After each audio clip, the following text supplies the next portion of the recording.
طریقہ کار اس کا سمجھیے، دوسرے تعلیمی دور میں لیکچر طریقہ ہوتا تھا، ممبر پر بیٹھ کر استاد لیکچر دیتا تھا اور شاگرد بیٹھ کر لکھتے تھے، لکھ کر کاپیوں میں محفوظ کرتے تھے اور اسے عمالی کہا جاتا تھا اس کاپی کو۔ جب کاپی تیار ہو جاتی تھی ان کی نوٹ بک، تو وہ چیک کرواتے تھے استاد کو کچھ سال بعد، کچھ عرصہ بعد، اور اگر وہ استاد سمجھتا کہ یہ قابل ہے تو وہ اسے سند لکھ دیتا تھا۔ تو اب وہ عمالی جو ہے وہ اس کی سند ہوتی تھی، استاد کے دستخط ہوتے تھے، تیلسان لباس ہوتا ہے علماء کا، اسے پہننے کی اجازت مل جاتی تھی۔ تو دوسرے دور کا یہ طریقہ کار ہے تعلیم کا۔ اب اس کی خوبیاں دیکھیے، سب سے بڑی خوبی سفر، کہ اگر ایک شخص ایک دنیا کے کونے میں پیدا ہو رہا ہے، کوئی مسلمانوں کے زیر اثر یا اس نظام میں تعلیم حاصل کر رہا ہے، تو وہ ضرور سفر کرے گا دوسرے کسی ملک کا۔ تو اس شخص کے ساتھ ہنسا جاتا تھا جو ایک جگہ پر رہ کر تعلیم حاصل کر لے کہ یہ کیسا عالم ہے، تو اس کو مانا ہی نہیں جاتا۔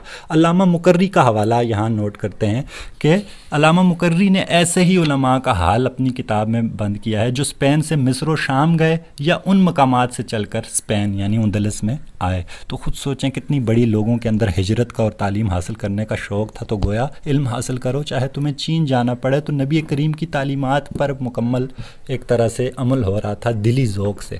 اب ایک اور اس میں اہم نقطہ تھا، سفر کے بعد مناظرہ کی مجلسیں ہوتی تھی، دو علماء کھڑے ہو کر آپس میں بحث کرتے تھے اور طلباء اور لوگ اس کو سنتے تھے۔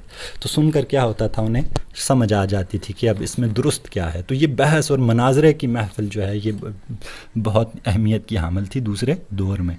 اس کے بعد مصنف ترتیب سے ہمیں نکات بتاتا ہے کہ کیا کیا خوبیاں تھیں۔ دینی تعلیم مذہب کا ضروری جز بن گئی تھی۔ تو یہ ایک وجہ تھی کہ مذہب کے ساتھ کہ مذہبی ہونا ہے تو علم حاصل کرنا ہے، چاہے چین جانا پڑے، مرد ہو یا عورت، پیدائش سے لے کر قبر تک۔ تو اس چیز نے جو ہے وہ کیا کیا، عربیوں کو کیا، زیادہ تر اجمیوں کو متاثر کیا اس علم کے فلسفے سے، اور لوگ علم کی طرف آئے۔ دوسری چیز، تعلیم مسجدوں اور علماء کی درسگاہوں میں قید نہیں تھی، بلکہ ہر کہیں علم کا دورہ تھا۔ ابو علی سینا کا دور تھا، بڑے بڑے مسلمان فلسفی اور سائنسدان اس دور میں گزرے ہیں۔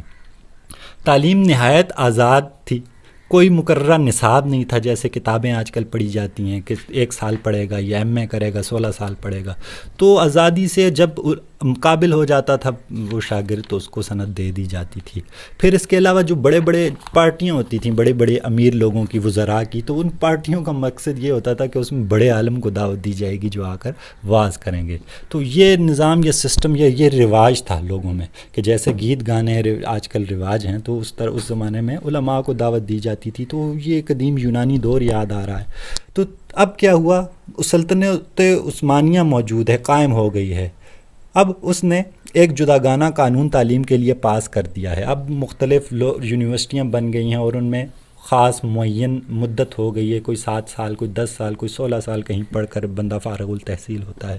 سسٹم نصاب آتا رہا آہستہ آہستہ، اور آہستہ آہستہ دوسرے سے دور تیسرے میں، یعنی ہر عروج کے بعد زوال ہے، تو گویا عروج کے بعد زوال کا دور یہ شروع ہوا کہ تیسرے دور نے اب اس کی خامیاں سنیں، جو تیسرا دور اور زوال کا دور ہے، کہ اس میں کوئی فن مقصود بالذات نہ تھے، مثلا نحو، صرف، منطق اور امثال ذالک۔ ان کی تعلیم میں وہ اہتمام اور مشغافیاں ہونے لگیں کہ عمر کا ایک بڑا حصہ ان کی نظر ہو گیا، یعنی ایسے علوم جن پر اب بحث ختم ہو جانی چاہیے تھی، ان میں بال کی کھال اتارنے لگے اور وقت ضائع ہونے لگا۔ کتاب رائج ہو گئی، اب کتاب نصاب پڑھایا جانے لگا۔ لوگ پہلے زمانے میں اگر کوئی شخص ادیب بننا چاہتا تھا تو اسے ادب پڑھنا چاہتا تھا تو اسے ادیب بنایا جاتا تھا، لیکن اب ادب کی 5-6 غزلیں، 5-6 مضمون نثر کی چیزیں، افسانے پڑھا دیے جاتے ہیں۔ تو اس سے کیا ہوا، وہ ساری چیزیں پیدا ہوتی گئیں جس سے، اور آہستہ آہستہ دلی ذوق ختم ہوتا گیا، سفر ختم ہوتا گیا۔ تو ان چیزوں نے تیسرے دور میں خرابیاں پیدا کیں اور مسلمان زوال کی طرف گامزن ہوئے۔